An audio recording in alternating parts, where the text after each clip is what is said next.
मैं जाति से राजपूत हूँ और हम कट्टर बीजेपी के हैं। लेकिन जब जब राजस्थान में बीजेपी सरकार आई है, एक राजपूत मरा है। हमारे अभी गोगामेडी सुखदेव सिंह कांड हुआ था, बीजेपी सरकार में हुआ था। बीजेपी सिर्फ और सिर्फ हिंदू मुस्लिम करके राजनीति करनी चाहती है। हिंदू मुस्लिम से देश नहीं चलेगा। ये जब हिंदू मुसलमान था 47 में किसने कराया था? नेहरू ने, गांधी, वो बीज बो के चले गए, नहीं तो होना ही नहीं था। जब रियासतें टूट गई, सब कुछ हो गया, तो जब हिंदू मुसलमान करके मुसलमानों को उधर भेज दिया, तो फिर काय को रख लिया इधर? तो सबको ही जाना चाहिए था।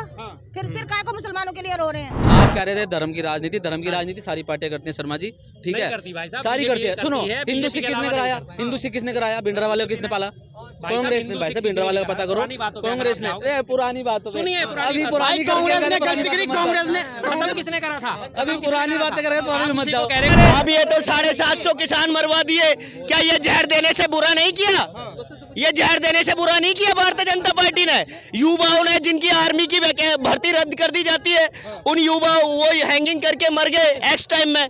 डिफेंस को खत्म कर दिया इन्होंने, 15 साल से 4 साल में कन्वर्ट करना चाहते हैं। आप क्या बदलाव चाहिए? सरकार ने 370 हटा के ऑल ओवर इंडिया के लिए दरवाजे खोल दिए कश्मीर के। आप तो कश्मीरी पंडितों की बात कर रहे हो। आपने बिल्कुल सही बात करी। इससे पहले क्या कश्मीर के दरवाजे नहीं खुले हुए थे? नहीं खुले थे। कौन नहीं जाता था कश्मीर में? डरते थे लोग। टूरिज्म बिल्कुल बंद हो गया था। टूरिज्म बिल्कुल बंद हो गया था। मेरे से शायद उम्र में लगभग बराबर हो या ज्यादा हो सकती हैं। 1984 में जब ये आतंकवाद कश्मीर में बढ़ा था, उससे पहले की आप सारी फिल्में उठा के देखिए, हर दूसरी फिल्म में आपको कश्मीर की शूटिंग दिखेगी। शालीमार, निशात बाग दिखेंगे, कश्मीर की वादियाँ दिखेंगी, कश्मीर की घाटियाँ दिखेंगी। तब वहाँ क्या पर्यटन नहीं था? डल झील के नज़ारे दिखेंगे, शिकारे दिखेंगे। तब वहाँ क्या लोग कश्मीर में जाते नहीं थे? और तब क्या कश्मीर से लोग व्यापार करने नहीं आते थे? अब आएगा इस देश के अंदर अरविंद केजरीवाल जी का शिक्षा, एजुकेशन, हेल्थ डिपार्टमेंट का जो मिशन है दिल्ली में, अरविंद केजरीवाल मिशन है, वो आएगा। संविधान को बचाने वाला गठबंधन आएगा। इस देश के हर आने वाली जनरेशन को एजुकेशन देने वाला वो गठबंधन आएगा। इंडिया जिंदाबाद। मैडम, आप कुछ बोल रही थी 2024 के चुनाव को लेकर के। 24 के चुनाव के लिए जो बोलना सामने आ ही जाएगा। और जो दुनिया में लहर देख रहे हो, जो काम देख रहे हो, वो उनका काम बोलेगा। पब्लिक उसी को लेके आगे बढ़ेगी। हिंदू मुसलमान को लेके नहीं बढ़ेगी, उनके काम को लेके आगे बढ़ेगी पब्लिक। तो आपके हिसाब से कौन जनता किसको चुनेगी? वही आएंगे जो मोदी जी। और कौन आएंगे? मोदी जी को चुनेंगे। कारण बताइए जिससे आप लगता हो कि उनके कुछ काम ऐसे हैं जो आ सकते हैं। 10 साल से जो उन्होंने काम किया, पहले वो कभी सपने में देखा भी नहीं। अच्छा, सपने में भी नहीं सोचा कि ये काम भारत में होंगे। सर से जवाब ले लेते हैं। जी बताइए सर, क्या है? बिल्कुल सच में हमने कभी सपने में नहीं सोचा था कि 75 सालों के संसदीय इतिहास में कभी कोई सांसद दूसरे सांसद को भड़ुआ, कटवा, मुल्ला, उग्रवादी बोलेगा। कभी नहीं सोचा था हमने सपने में। कभी हमने सपने में नहीं सोचा था कि भारत के संसद के इतिहास में 143 सांसदों का निष्कासन करा जाएगा। कभी हमने सपने में नहीं सोचा था। पिछले 67 सालों में जब तक कांग्रेस की सरकारें रही, वीपी सिंह की सरकार रही, हमने सपने में कभी नहीं सोचा था कि जिस देश में हमारे मात्र 55 लाख करोड़ का कर्जा है, वो आज बढ़ के अगले 10 सालों में 205 लाख करोड़ हो जाएगा। 150 लाख करोड़ और बढ़ जाएगा मात्र 10 सालों में। हमने वास्तव में सपने में क्या बढ़ गया मैडम, बताइए। भाई कर्जा बढ़ा तो वो देश में यूज हुआ होगा ना। कर्जा किस पे नहीं है? आज कर्जा हिंदुस्तान में सब पे है, संसार में सब पे। कर्जा किस पे नहीं है? कर्जा लेके तो आगे बढ़ेंगे। जो बैंक है वो कैसे चलेंगे अगर कर्जा नहीं लेंगे? तो आप बताओ, विश्व बैंक से भी नहीं लेंगे तो कैसे चलेंगे बैंक तो कर्जा। कैसे चलेंगे सर, बताइए। आप अपना घर का खर्चा कर्जा ले लेके चलाते हैं क्या? सिर्फ छोटी सी बात, क्यों हमें कोई बड़ा काम करना है कर्जा लेना पड़ता है? चुकाता कौन है? हमें कुछ चुकाते हैं जब फिर जब आपकी इनकम 30,000 रुपए है और आप कर्जा हर महीने 50,000 रुपए लिए जा रहे हो, 20,000 का हर महीने आपके पास बैकलॉग होता चला जाएगा, तो आप उसे कैसे चुकाएंगे? आप तो घर चलाती होंगी। हाँ जी, आप तो घर चलाती होंगी। आपके मिसेज, आपकी अपनी इनकम है या आपके हस्बैंड की आपकी इनकम है, आप उसे किस तरह से पूरा करोगे? आप बैकलॉग कैसे पूरा करोगे? एक आध महीने तो कर्जा हमें भी लेने की जरूरत पड़ जाती है। चलो किसी महीने कोई खास ऐसी बात आ गई कि हमें कोई दिक्कत होगी, घर परिवार में कर्जा लेना पड़ गया, लेकिन उसके बाद हम उसे चुका देते। लेकिन हर महीने हम कर्जा ले लेके अपना घर कब तक भर लेंगे भाई साहब? कब तक अपना घर चला लेंगे? आप चला लोगे? वो मोदी जी के शौक फरमा दीजिए जो उन्होंने कर्जे से पूरे करे हैं। वही तो हम जानना चाह रहे हैं कि वो कर्जे का इस्तेमाल कहाँ हुआ? कर्जा दिखता है क्या उस कर्जे का इस्तेमाल? आप मांगो ना, आप RTI डालो, मांगो आप PM। वही RTI हम डालते हैं जिनके जवाब नहीं दिए जाते। RTI पे पाबंदी लगा दी जाती है। आप RTI की बात करते हो, RTI के दायरे से प्रधानमंत्री केयर फंड हुआ था, उसको RTI के दायरे से बाहर कर दिया। बताइए, इसी तरह से जब और चीज़ों का खर्चा माना जाता है। अब रही बात RTI की, आपने बोला, अभी मैं आपको एक छोटा सा उदाहरण देता हूँ। अभी 2 महीने पहले जो है सेल्फी पॉइंट बने थे मोदी जी के, हर रेलवे स्टेशन पे selfie point.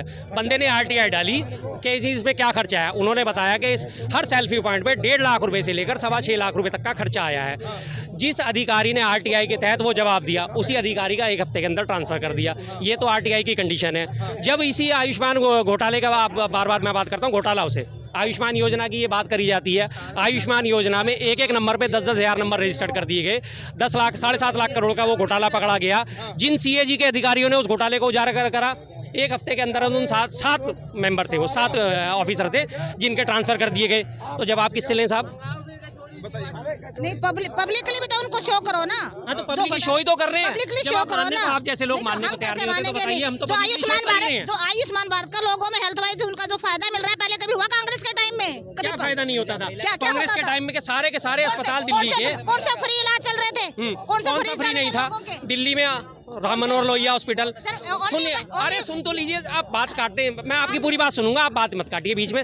Ram Manohar Lohia hospital, Irwin hospital, जिसे जयप्रकाश नारायण हॉस्पिटल कहा जाता है, इरविन में क्या फैसिलिटीज है? इरविन में क्या फैसिलिटीज है? एक बेड में 2-2, 3, 4 लेडीज डिलीवरी करा रही है। हाँ, ये उधर फैसिलिटी वो है। जीटीबी में ये फैसिलिटी मिल तो रही है ना, इलाज तो चल रहा है ना। एक बेड में मोदी चलिए उसका मान बच्चा बोलेगा, हाँ, उसका बच्चा बोलेगा, ये चल बिल्कुल रहा है। जेन्युइन बात है। तो पिछले 10 सालों में मोदी जी ने इसमें क्या चेंजेस करे? मोदी जी के अंडर में आने वाले राम मनोहर लोहिया केंद्र में आता है, सफदरजंग केंद्र में आता है। 12 एम्स खुल गए, 12 एम्स खुल चुके हैं और अभी 8 अंडर उसमें है। टोटल कितने हैं? 12 खुल चुके हैं। टोटल 20 होंगे ना। 13 ऑलरेडी मौजूद थे, जिनका भी 5 उन्होंने पिछले हफ्ते उद्घाटन करा है, और 2 अंडर प्रोसेस में, जिसको मिला के टोटल 20 होंगे। 13 ऑलरेडी कांग्रेस के सरकार में 2014 तक बन चुके थे। जानकारी रखिए तो पूरी रखिए। कौन सा प्रोसेस में था? कौन से बताइए, प्रोसेस में कौन था? सा प्रोसेस में था? कौन से प्रोसेस? बताइए, जिनकी गिनाइए उन्होंने आप। अभी 5 की उद्घाटन करे हैं। बताइए, कौन से? मैं बता देता हूँ, अगर आप जानना चाहते हैं तो। बहुत अच्छी बात है, आपने जानना चाहा और जानने पे आप यकीन भी करेंगे, तो चलिए मैं आपको दिखा देता हूँ कौन से के उद्घाटन उन्होंने करा, कितने बन गए। टोटल आज की डेट में 20 एम्स है, जिसमें से कि 13 ऑलरेडी 2014 तक बन चुके थे। ठीक है जी, मैं 1 मिनट इनको जरा तस्वीरें दिखा देता हूँ अखबार की कटिंग की। कटिंग की आपके पास इंफॉर्मेशन है, वैसे आपके पास कोई आपके पास है नहीं। ऑफिशियल साइड से आपके पास है नहीं अखबार। ऑफिशियल साइड से आपके पास कोई इंफॉर्मेशन नहीं। अखबार की कटिंग क्यों करते रहते अखबार को हो? ऑफिशियल नहीं मानते आप? अखबार को ऑफिशियल ही नहीं मानते, फिर क्या इनसे बात करेंगे? भाई ऑफिशियल वेबसाइट जहाँ होती है, ऑफिशियल जहाँ कैसी होती है? आज वेबसाइट खोलो, एम्स भारत के एम्स, इंडिया के एम्स खोल के वो दिखाओ एम्स की आप। वेबसाइट ही खोल लेते हैं। एम्स में भी तो टोटल 20 ही तो हैं। मैं भी आपकी बात से इत्तेफाक रख रहा हूँ, आप मेरी बात ही नहीं सुन रही हैं। आप तो सिर्फ मुझे बातें काटने में लग रही हैं। मैंने आपकी बात से इत्तेफाक रखा कि वास्तव में हमारे पास 13 एम्स थे 2014 तक। उसके बाद 5 का उन्होंने अभी उद्घाटन करा है पिछले हफ्ते, जब लगातार एक ही दिन में रिमोट से उन्होंने 5 का उद्घाटन करा, और 2 अभी अंडर प्रोसेस में है। टोटल अब तक 20 हुए। आपने भी 20 का, तो मैंने भी तो 20 ही कहा। मैंने गलत क्या कहा है बताइए? बात ही काटने में लग रहे हैं तो बात और ही जो समझ रहे हैं। इतने मेडिकल कॉलेज जो एक्स्ट्रा भी खुले हैं मोदी जी के टाइम से 10 साल से, यूपी में, हरियाणा में, वो उनको कौन काउंट करेगा? उनको गिनती कौन करेगा? हाँ, तो वही तो हम जानना चाह रहे हैं कि कितने साहब खुले हैं। जो जिनकी गिनती हमने गिना दी, वही तो बात है। जिसका ये ढोल पीटा जा रहा है कि लगातार हमने इतना कर दिया, इतना कर दिया। Other medical college not AIIMS. Other medical others medical college है, एम्स नहीं है। हाँ, तो वही तो हम जानना चाह रहे हैं, कितने खोले मोदी जी ने? कितने खोल? बता दीजिए मैडम, कितने खोले मोदी जी? अभी 22 मेडिकल कॉलेज तो इसमें ही खुल गए हैं, आपके यूपी में ही खुल गए हैं, और 8-10 हरियाणा में खुल गए हैं। मैं कैलकुलेट करके नहीं लाई, क्योंकि आप तो होमवर्क करके आए हो। नहीं, मैं तो मेरा तो जनरली होमवर्क आई हमेशा हूँ। तैयार रहता है जी। मैं तो भाई एक अपना घर बार भी तो कोई बात देखती नहीं, हूँ। कोई बात नहीं। लगभग 22 मेडिकल कॉलेजेस खुल गए हैं, बता रही हैं। हाँ, ठीक है, 22 मेडिकल कॉलेज खुल गए यूपी में और हरियाणा में खुले हैं, मानते हैं इस बात को। तो वही तो हम बात करें, 22 मतलब काम तो कर रहे हैं ना नहीं, मोदी। 22 अब खुले, तो उससे पहले क्या है, ये जो कहा जाता है कि 70 सालों में कांग्रेस ने करा क्या, मैं उस बात का जवाब दे रहा हूँ। 22 अब खुले, तो उससे पहले ने जो खुले हुए थे 532 से खुले, सॉरी 532 नहीं, 232 जो खुले हुए थे, उनका क्या? उनको आप डिनाई कैसे कर सकते हैं? आज आपने 22 खोल के पूरे मल्टी स्क्रीन पे चला दिया कि 22 खुल गए, 22 खुले। पिछली उपलब्धियां जो है, आप उन्हें कैसे काटा मारते हो? मेरा कहना सिर्फ ये है, आप पिछली उपलब्धियों के, भाई साहब ने बात करा, मैडम ने बात करी कि 70 साल में कुछ नहीं करा, कांग्रेस ने कुछ नहीं करा। तो मैं ये पूछ रहा हूँ कि 22 तो आप खुले, जो 22 से पहले के 222 खुले हुए थे, उनका क्या? JNK की हालत देखी थी आपने कांग्रेस के टाइम में? JNK की, जम्मू कश्मीर की हालत देखी थी? क्या था? क्या बदलाव है? उग्रवादी कहती है ना, हाँ। कश्मीरी पंडितों को भूल गए? कश्मीरी पंडित कब थे? भूल गए? कब की बात है? कांग्रेस के टाइम में सुनिए, 89 सुनिए, हाँ, बिल्कुल। सुनिए। VP सिंह की सरकार में 90 में सड़क पे आ गए। कांग्रेस की सरकार में माइग्रेट नहीं हुए थे, 89 की बात थी। अरे सुन लीजिए, एक मिनट भैया, एक मिनट। 89 की वो बात है, 89 में वीपी सिंह की सरकार थी, 90 में वहाँ से जो है कश्मीरी पंडित माइग्रेट हुए थे। 9 अक्टूबर 1990 को वहाँ से माइग्रेट हुए थे कश्मीरी पंडित। सरकार किसकी थी? वीपी सिंह की। किसके भरोसे चल रही थी? 72 सांसद बीजेपी के थे। वहाँ से माइग्रेशन होने के बावजूद भी बीजेपी के सांसदों ने अपना समर्थन वापस नहीं लिया, क्योंकि उन्हें सरकार ज़्यादा प्यारी थी, कश्मीरी पंडित प्यारी नहीं थे। उसके बाद वो उसी मुद्दे को लेके, और जगमोहन वहाँ के वो है एलजी थे, और जो कि बीजेपी के थे। क्या करा बीजेपी ने उन कश्मीरी पंडितों के लिए? उनके नाम पे फिल्म बना दी अग्निहोत्री ने, उसको प्रधानमंत्री ने प्रमोट कर दिया। 400 करोड़ रुपए, करीब 300 करोड़ रुपए वो बंदा कमा के निकल गया कश्मीरी पंडितों के लिए। उसने क्या करा? पिछले 10 सालों से आपकी सरकार सत्ता में है, आपने एक भी कश्मीरी पंडित को वापस वहाँ पे भेजा? एक भी कश्मीरी पंडित आज खड़ा होकर कह दे कि हाँ मुझे इस सरकार ने वापस वहाँ भेज दिया है और मैं इस सरकार का शुक्रगुजार हूँ। आज भी कश्मीरी पंडित उसी कंडीशन में है जिस कंडीशन में थे। सरकार ने तो 370 हटा के ऑल ओवर इंडिया के लिए दरवाजे खोल दिए कश्मीर के। आप तो कश्मीरी पंडितों की बात कर रहे हो। आपने बिल्कुल सही बात करी। इससे पहले क्या कश्मीर के दरवाजे नहीं खुले हुए थे? नहीं खुले थे। कौन नहीं जाता था कश्मीर में? डरते थे लोग। टूरिज्म बिल्कुल बंद हो गया था। टूरिज्म बिल्कुल बंद हो गया था। मेरे से शायद उम्र में लगभग बराबर हो या ज़्यादा हो सकती हैं।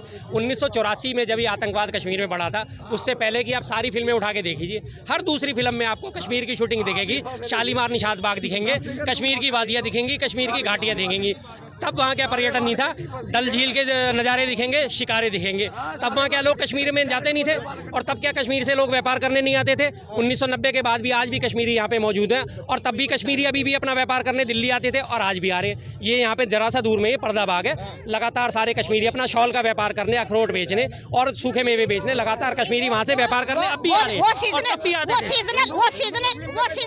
एम्प्लॉयमेंट है। वो सीजनल उनकी सेल्फ अपनी है, सीजनल है। वो गवर्नमेंट ने नहीं करके दी, बिल्कुल कांग्रेस ने नहीं करके दी। वो सीजनल है, वो सीजनल चेंज है। नहीं करके दिया। अरे भाई साहब, कांग्रेस के टाइम में भी वो लगातार यहाँ व्यापार करने आ रहे थे, और अब बीजेपी के टाइम में भी व्यापार करने आ रहे हैं। वो स्ट्रीट होकर बन के घूमते हैं। उनकी अपनी सेल्फ वो है, क्या है? सेल्फ एम्प्लॉयमेंट है उनकी। उसमें बिल्कुल गवर्नमेंट है। का क्या है? तो यही चीज मैं तो आपको समझा रहा हूँ। आप जो बात समझने नहीं चाह रही, जबरदस्ती मेरी बात काटना चाह रही हैं कि कांग्रेस के सरकार में भी तो उनका सेल्फ एम्प्लॉयमेंट चल रहा था, तब भी तो वो आ रहे थे सेल्फ एम्प्लॉयमेंट के लिए। आप कह रहे हो कि कांग्रेस के राज में कोई आ नहीं सकता था, कोई जा नहीं सकता था। आपके दिमाग में एक बात, एक जो मैं बता देता हूँ, आपके दिमाग में ये है कि अभी भी जाके कोई वहाँ पे कश्मीर में जमीन खरीद सकता है। इतना फायदा हो गया। आज भी हालात वही थे। आज भी जम्मू में, कश्मीर में, श्रीनगर में प्रीपेड सिम कार्ड तब भी नहीं चलता था। आपने शायद मैं जाति से राजपूत हूँ और हम कट्टर बीजेपी के हैं, लेकिन जब जब राजस्थान में बीजेपी सरकार आई है, एक राजपूत मरा है। हमारे अभी गोगामेडी सुखदेव सिंह कांड हुआ था, बीजेपी सरकार में हुआ था। बीजेपी सिर्फ और सिर्फ हिंदू मुस्लिम करके राजनीति करनी चाहती है। हिंदू मुस्लिम से देश नहीं चलेगा। तो आपका कहना क्या है? मतलब बीजेपी मरवाती है? और कौन मरवाती है? जब जब बीजेपी आई है, एक हमारा सीनियर नेता गया है। बीजेपी का कहना यह है, जो मेरे में आओगे तो ठीक है, अगर बाहर आओगे तो मरवा दे। अगर विपक्ष नेता कोई होगा तो सीबीआई और ईडी का डर बताते हैं सबको। अबे भाई, अपने नेता में भी भेज के देख लो एक बार, सारा काला चिट्टा निकल के आ जाएगा। अपने नेता में भी तो भेजो। सिर्फ चोर भ्रष्टाचार विपक्ष चाहिए क्या? चोर भ्रष्टाचार सिर्फ विपक्ष चाहिए क्या? बीजेपी वाले नहीं है, उसमें भी भेजो, पता चल जाएगा। बताइए मैडम। मूल वोट माना जाता है बीजेपी। देखो बेटे, जब हिंदू मुसलमान था 47 में किसने कराया था? नेहरू ने, गांधी। वो बीज बो के चले गए, नहीं तो होना ही नहीं था। जब रियासतें टूट गई, सब कुछ हो गया, तो जब हिंदू मुसलमान करके मुसलमानों को उधर भेज दिया, तो फिर काय को रख लिया इधर? तो सबको ही जाना चाहिए था। फिर काय को मुसलमानों के लिए रो रहे हैं? जो भाईचारे से रह रहे हैं, बस ये पॉलिटिक्स ही नहीं रहने दे रही। कांग्रेस के जाय में ज्यादा है। कांग्रेस ने मुसलमान पॉलिटिक्स नहीं रहने दे रही। कौन सी पॉलिटिक्स नहीं रहने दे रही? यही है।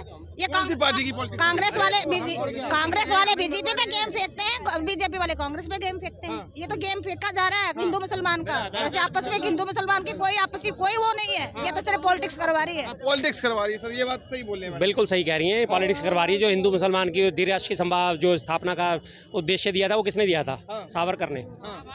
सावरकर और जिन्ना, इन दोनों ने जाके सबसे पहले द्विराष्ट्र का सिद्धांत दिया गया था। सावरकर कौन थे? हिंदू महासभा के, आरएसएस के। कौन थे वो? तो फिर जो हम आरोप लगाते हैं कि बीजेपी ने इस बात को बल दिया, तो उसमें गलत क्या कहा? ये इनकी पेरेंटल पार्टी थी, पुरानी पार्टी है, आरएसएस जनसंघ और इसी से सब ये निकली हुई आज की बीजेपी है, कोई पुरानी पार्टी तो नहीं है कोई।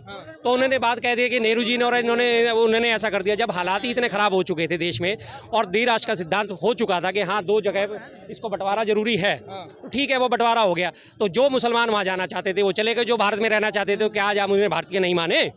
क्या हम उस कैप्टन अब्दुल हमीद को भूल जाएं कि जिसने अपनी देश की सेवा के लिए जान दे दी, आज वो परमवीर चक्र विजेता बन गया?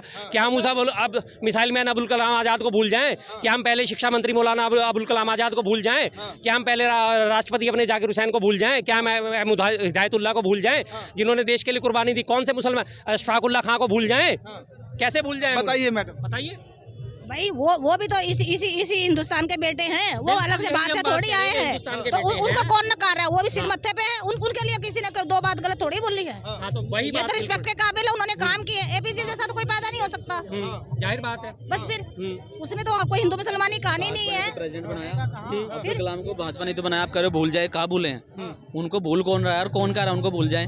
वही चीज मैं कह रहा, मैंने बात करी कि हम क्या उन्हें भूल जाएं? इन्होंने कहा कि जिन मुसलमानों को वहाँ जाना था मुसलमान फिर वहाँ क्यों नहीं गए? मैं इसलिए कह रहा हूँ भाजपा ने उनको बुलाने का प्रयास कब करा? अब्दुल कलाम को प्रेसिडेंट बनाया, उनको कब बुलाने का प्रयास करा? अब डॉक्टर अब्दुल कलाम को प्रेसिडेंट बनाया भाजपा ने। आप कह रहे भूल जाए, भाजपा भी तो नहीं भूल रही।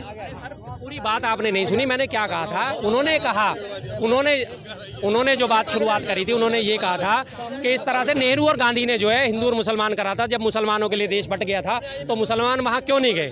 तो मैंने उस बात का जवाब दिया था कि जो इस देश के मुसलमान हैं वो इस देश में रहना चाहते थे, तो क्या आज हम उन्हें भूल जाएं इस बात को लेके कि वो वहाँ क्यों नहीं गए?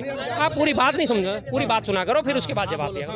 बस यही बात मैंने बोली थी। बस हाँ बोलो, क्या बोला था? मैंने ये बोला, इन्होंने मैडम ने ये बात करी थी कि जब हिंदू और मुसलमानों के लिए 2 राष्ट्र बना दिए गए थे तो मुसलमान वहाँ क्यों नहीं गए जब उनके लिए अलग राष्ट्र बना दिया गया था? तो मैंने उस बात का जवाब दिया था कि अगर हमारे मुसलमान यहाँ भारत में रहना चाहते थे और वो भारत में रहे, उन्होंने भारत की मिट्टी के लिए अपना बलिदान दिया, तो क्या हम उन्हें इस बात के लिए भूल जाएं कि वो पाकिस्तान उन्हें जाना चाहिए था? और बलिदान दिया तो अलग क्यों ले लिया फिर? किसने ले लिया? मुसलमानों ने। कौन? आप फिर वहीं घूम के गलत जगह पे आ गए। आप ही बोले यार फिर। आप एक बात बोलो, मैं बोलूँगा आपको परेशान हो जा रहे हैं। सारे के सारे मुसलमान जब वहाँ चले गए, उन्हें वहाँ चले जाना चाहिए था, उन्हें वहाँ चले जाना चाहिए था। मैं कह रहा हूँ छोड़ दो उसको, जो होना था हो गया, ठीक है। ठीक है। अब आप कह रहे हो उनको निकाल दे, उनको भूल जाए। भाजपा का भूल रही है, प्रेसिडेंट बना दिया उनको। अब्दुल हमीद जो थे हमारे, ठीक है, उनको कितना सम्मान दिया कांग्रेस ने? परमवीर चक्र है, परमवीर चक्र। डॉक्टर एपीजे अब्दुल कलाम को डॉक्टर बनाया भाजपा ने, नहीं बनाया? बिल्कुल बनाया। तो फिर ये कौन सा वो कर रहे हैं मुसलमानों की? भाई साहब, मैंने बात क्या करी और आप बात कहाँ लेके जा रहे हो? आपने कहा कि अब्दुल हमीद को क्या सम्मान दिया? मैंने आपको बता दिया ना कि परमवीर चक्र दिया उन्हें। हाँ, किसको? जहांगीर बाबा को नहीं मिला था? वो कौन थे? वो कौन थे जिनको नोबेल जहांगीर बाबा मुसलमान नहीं थे, पारसी थे। अरे तो उनको कौन मुसलमान बोल रहा है भाई? उनको मुसलमान कौन बोल रहा है भाई? उनको कौन बोल रहा है? ना उन्हें नाम से कंफ्यूजन है, नाम से कंफ्यूजन है, वो फिरोज गांधी के नाम में कंफ्यूज होती हैं। देखो मेरी बात सुनो, आप कह रहे थे धर्म की राजनीति सारी पार्टियां करती हैं शर्मा जी, ठीक है, सारी करती है। सुनो, हिंदू सिख किसने कराया? भिंडरा वाले को किसने पाला? कांग्रेस ने। भाई साहब भिंडरा वाले का पता करो, कांग्रेस ने। पुरानी बात सुनिए, अभी पुरानी कांग्रेस ने गलती करी, कांग्रेस ने। खत्म किसने करा था? अभी पुरानी बातें कर रहे हैं, पुरानी मत जाओ। कह रहे कि उन्होंने पोषित करा, खत्म किसने करा? देश के अंदर किसने पाला? भिंडरा वाले को। खालिस्तानी इशू किसकी देन है? खालिस्तानी इशू भिंडरा वाले की खुद की देन। क्या आप उसे कैसे किसने पाला भाई? किसने पाला का क्या मतलब होता है? क्या बात कर रहे हो यार? इंदिरा गांधी ने सिख जंगों के चक्कर में। क्या सोचते हैं आप 2024 में? हमारी तरफ से बिल्कुल बदलाव होना चाहिए। बदलाव होना चाहिए इस देश के अंदर। जो किसानों की पार्टी नहीं हुई, जो युवाओं की पार्टी नहीं हुई, युवाओं के पेपर्स लीक हो रहे हैं, जो पार्टिसिपेट कर रहे हैं, आत्महत्या कर रहे हैं, आप ये बताइए बदलाव नहीं होगा तो क्या होगा? बदलाव जरूरी है इस देश के अंदर। जिसने लाल बहादुर शास्त्री जी के नारे को सपोर्ट नहीं किया, मोदी जी उसका विरोध करते हैं इस देश के अंदर। जय जवान जय किसान। शास्त्री को ताश वहाँ जाके किसने जहर दिलवाया था? इंदिरा ने, कांग्रेस ने। नहीं, अब ये तो 750 किसान मरवा दिए। क्या ये जहर देने से बुरा नहीं किया? ये जहर देने से बुरा नहीं किया भारतीय जनता पार्टी ने? युवाओं ने जिनकी आर्मी की भर्ती रद्द कर दी जाती है, उन युवाओं वो हैंगिंग करके मर गए एक्स टाइम में। डिफेंस को खत्म कर दिया इन्होंने, 15 साल से 4 साल में कन्वर्ट करना चाहते हैं। आप क्या बदलाव चाहिए? बदलाव चाहिए। गठबंधन आएगा इस देश के अंदर, गठबंधन आएगा। भाई बॉर्डर में ना किसान बैठे हुए, आतंकवादी नहीं बैठे हुए, उसके ऊपर जैसे जुल्म किए जा रहे हैं मोदी जी ने। किसान बैठे हुए अब आएगा इस देश के अंदर अरविंद केजरीवाल जी का शिक्षा एजुकेशन हेल्थ डिपार्टमेंट का जो मिशन है, दिल्ली में अरविंद केजरीवाल की मिशन शिक्षा है है, वो आएगा। बताओ कोई भी प्रदेश में संविधान को बचाने वाला गठबंधन आएगा। इस देश के हर आने वाली जनरेशन को एजुकेशन देने वाला वो गठबंधन आएगा। इंडिया जिंदाबाद, भारत जिंदाबाद।